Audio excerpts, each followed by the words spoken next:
നിങ്ങളുടെ ക്രെഡിറ്റ് കാർഡിന്റെ ബില്ല് വരുമ്പോൾ മുഴുവൻ തുകയും കൃത്യസമയത്ത് അടച്ചു തീർക്കുന്നത് തന്നെയാണ് എപ്പോഴും ലാഭകരം. കാരണം ക്രെഡിറ്റ് സ്കോർ കുതിച്ചുയർത്താനും അനാവശ്യ പലിശ ഒഴിവാക്കാനും ഇത് സഹായിക്കും. എന്നാൽ ആകെ ബില്ലിന്റെ വെറും 5% മാത്രം വരുന്ന മിനിമം തുക മാത്രം അടച്ചാൽ ബാക്കി 95% തുകയ്ക്കും വർഷത്തിൽ 30 മുതൽ 45% വരെ ഭീമമായ പലിശയാണ് നമ്മുടെ കയ്യിൽ നിന്ന് ബാങ്ക് ഈടാക്കുക.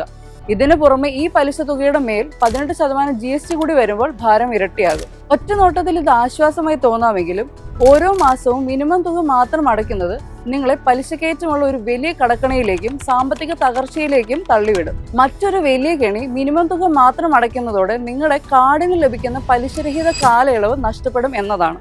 അതായത് അതിനുശേഷം നിങ്ങൾ കാർഡ് ഉപയോഗിച്ച് വാങ്ങുന്ന ചെറിയ സാധനങ്ങൾ പോലും വാങ്ങുന്ന ദിവസം മുതൽ ഭീമമായ പലിശ ഈടാക്കാൻ തുടങ്ങും. കൂടാതെ ബാക്കി നിൽക്കുന്ന വലിയ തുക നിങ്ങളുടെ സിബിൽ സ്കോറിനെ പാടെ തകർക്കുകയും ചെയ്യും.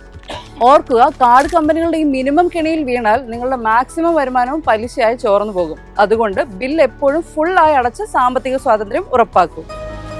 എളുപ്പത്തിൽ സമ്പാദ്യം വളർത്താം. ഇന്ന് തന്നെ മൈഫിൻ TV ആപ്പ് ഡൗൺലോഡ് ചെയ്യൂ.